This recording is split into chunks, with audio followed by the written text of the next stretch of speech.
The nightmares of my reality echo within earshot. I turn, but there's nothing there. The last thing I can remember was grabbing a fistful of hallucinogens. I'd used the party drugs before, but this time, I'd gotten too eager. As the chemicals made their way into my brain, I could feel a rush of warmth twisting inside my chest. My heartbeat, that I could now make out so clearly, became aggressively loud. My vision zoomed out, my eyes now tunneling wherever my sight darts to. My arms ripple like a liquid, and my skin shifts into neon colors. I felt grass sprouting from my arms as I held my hands up to view my palms. I peered up at the partygoers. They all looked back menacingly as their faces morph into black and white shadows. That's when I started dreaming. Nothing I can see is normal anymore.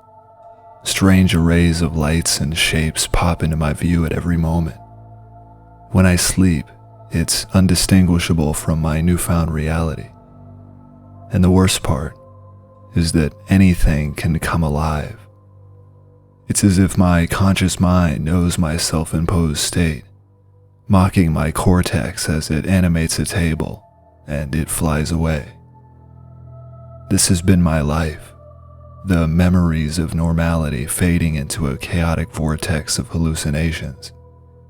I wake up in a cold sweat, my eyes darting around, looking for context. My vision was blurry, but began to focus. "Nurse, bring me a clamp, please." I try to speak, but I don't know how. I knew what I wanted to say, but my mouth wouldn't budge. I could see with more clarity as the minutes went by. My wrists were handcuffed to a hospital bed. I still couldn't make out anything past a few feet, but I was hooked up to a bunch of machines, surrounded by nurses. The doctor said something, but when I heard his words, they sounded jumbled, like a mess of sounds, somehow still resembling the structure of a sentence.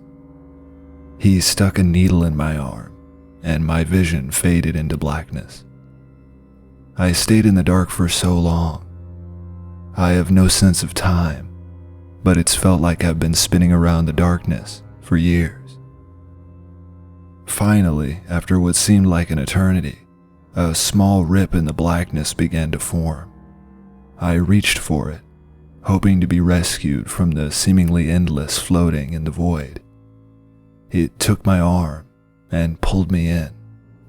I squint my eyes as they adjust to the light.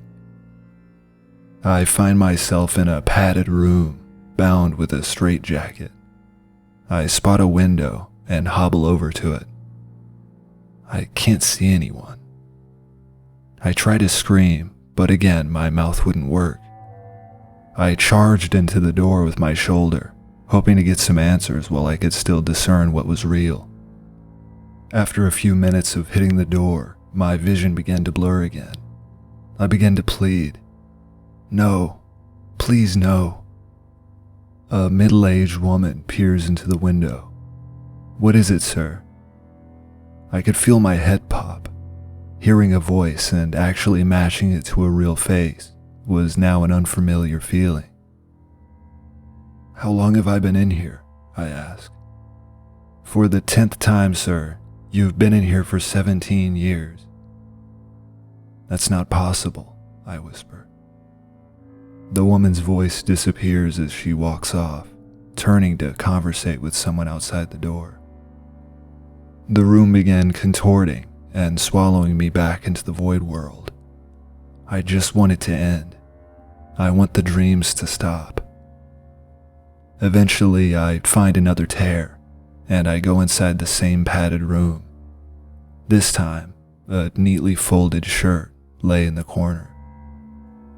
I desperately try reaching for it, but my arms are still bound in the straitjacket. I check the window, but I don't see the woman. I grab the shirt with my teeth and start swallowing it. I manage to get the shirt about halfway down before it blocks my throat and I could feel my breath running short. I choke and heave as the cloth grips my windpipe, but start to smile as my head gets lighter. I close my eyes, at peace now that the hallucinations were gone, returning to the darkness for one final visit.